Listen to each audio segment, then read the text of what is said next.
With this just into CNN, the Reuters news agency quoting witnesses at Ferguson that gunfire has been heard outside the police department at Ferguson, Missouri. We are still working to confirm this. A lot of talk about all of this on social media.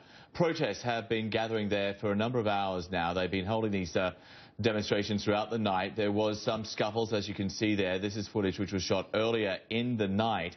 Those protesters gathered outside the Ferguson Police Department after word that the police chief, Thomas Jackson, had resigned.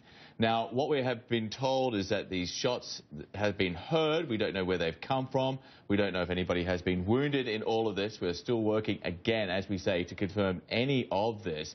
But this has been ongoing now for the last couple of hours. And we have to say these protesters who initially went out there to celebrate, according to some, the decision by the police chief there to resign. Others were actually asking for the mayor to step down as well, according to some reports.